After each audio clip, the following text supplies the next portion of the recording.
Dear students, welcome back on my YouTube channel. तो जिस भी बच्चे ने चैनल को सब्सक्राइब नहीं किया है, please subscribe this channel and press bell icon to get upcoming more videos.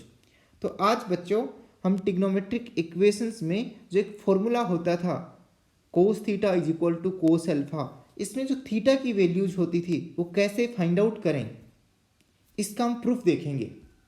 कि बहुत सारे बच्चों की रिक्वेस्ट आई थी, सर इसको याद कैसे करें, कोई ऐसा मेथड्स बताओ जिससे हमें याद हो जाए। तो याद करने के लिए पहले इसके प्रूफ्स को देखते हैं कि प्रूफ को कैसे माइंड में सेट करें।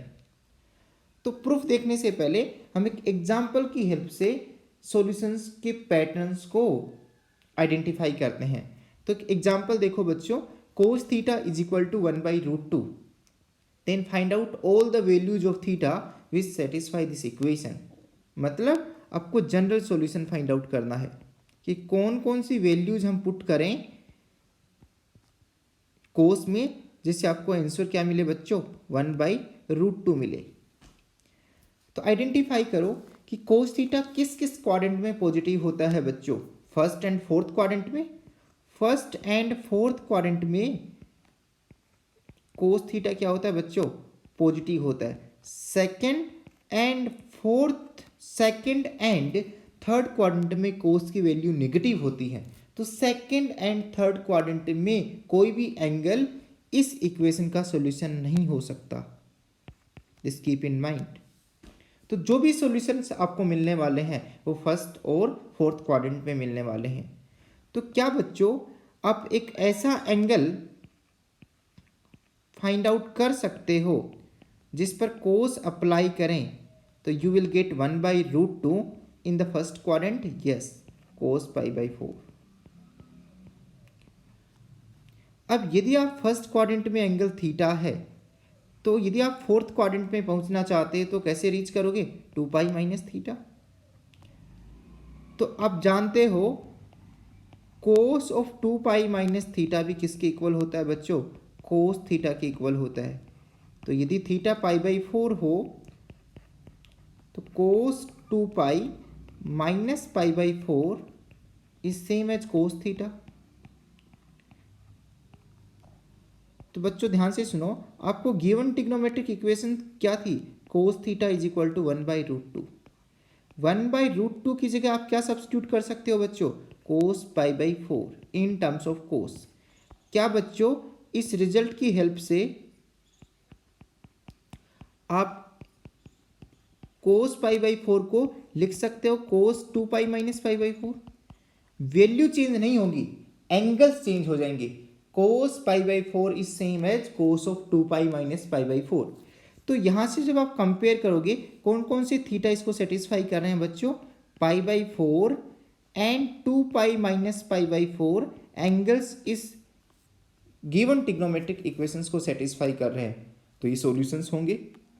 बट π/4 की जो लोकेशन है फर्स्ट क्वाड्रेंट्स में, यदि इसी एंगल्स पर दोबारा पहुंचना हो तो हम क्या कर सकते हैं, एक 2π एंगल का रोटेशन लेंगे एंड π/4 ऐड करेंगे तो वापस आप फर्स्ट क्वाड्रेंट में पहुंच जाओगे। तो 2π + π/4 भी इस इक्वेशन को सेटिस्फाई करेगा, क्योंकि इस एंगल्स के कोरस्पॉन्डिंग तो वैल्यू ही कोस की क्या रहेगी, 1/√2 ही रहेगी।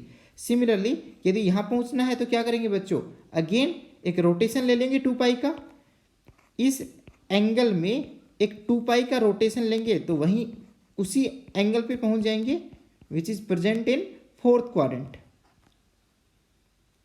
सिमिलरली यदि 2 रोटेशन लेंगे तो भी हम फर्स्ट क्वाड्रेंट में पहुंच जाएंगे, और इसमें यदि 2π के 2 रोटेशन लेंगे तो again you will reach on the first quadrant,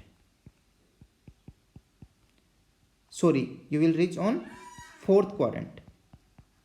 तो एक बार सॉल्यूशन के पैटर्न को आइडेंटिफाई करने की कोशिश करो बच्चों, ध्यान से देखना, सोल्व करते हैं।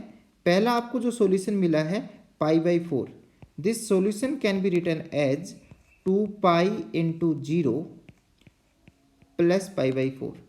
सेकेंड सॉल्यूशन क्या है बच्चों, 2π - π/4। नेक्स्ट सॉल्यूशन क्या है बच्चों, ध्यान से देखना, two pi plus pi by four. उससे नेक्स्ट सॉल्यूशन क्या है बच्चों, four pi minus pi by four. इससे नेक्स्ट सॉल्यूशन क्या है, four pi plus pi by four. इस प्रकार से क्या तुम सॉल्यूशन के पैटर्न को आइडेंटिफाई कर पा रहे हो? यस। सॉल्यूशन का पैटर्न क्या है बच्चों, टू पाई, इसके साथ कोई भी इंटीजर मल्टीप्लाई कर दो, plus minus pi by four. Plus की वजह से आप फर्स्ट क्वाड्रेंट में रीच करोगे और माइनस की वजह से you will reach on the fourth quadrant. तो इस टाइप की जो थीटा की वैल्यूज हैं वो गिवन इक्वेशंस को सेटिस्फाई कर रही हैं। तो this is the complete set of solutions which satisfy the given equation where k comes from the set of integers. आप यदि क्लॉकवाइज डायरेक्शन में यदि रोटेशन करोगे तो टू पाई की वैल्यूज नेगेटिव आ जाएंगी। तो सॉल्यूशन का पैटर्न को आपने आइडेंटिफाई कर लिया कि इस टाइप के सॉल्यूशंस आएंगे। अब बच्चों प्रूफ देखते हैं, प्रूफ कैसे करते हैं। सभी बच्चों को cos c minus cos d के बारे में नॉलेज है।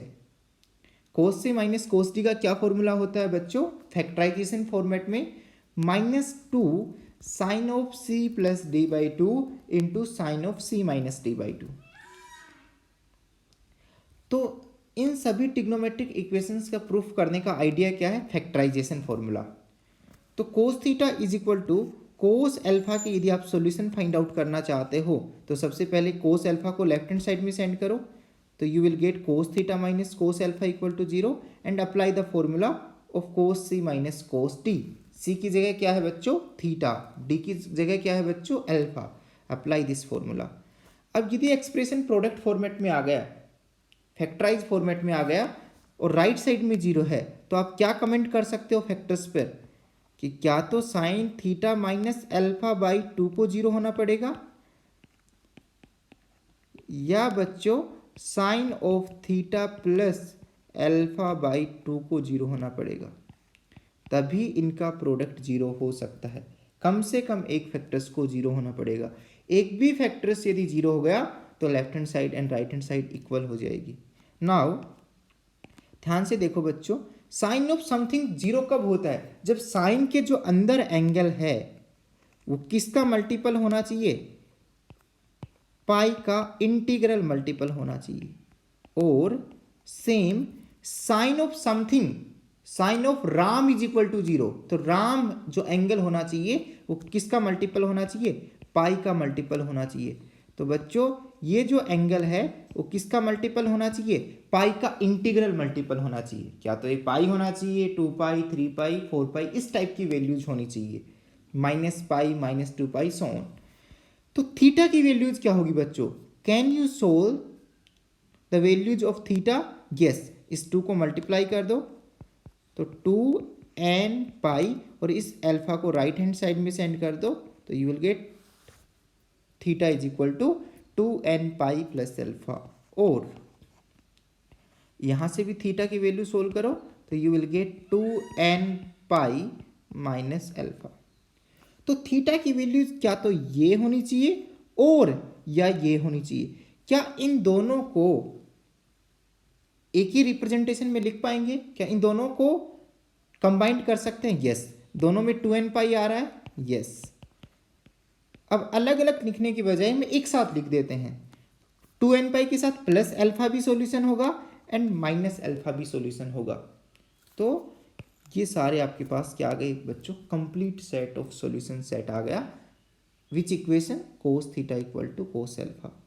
तो बच्चों आपको प्रूफ अच्छा लगा तो please share it also and subscribe my channel to get upcoming more videos.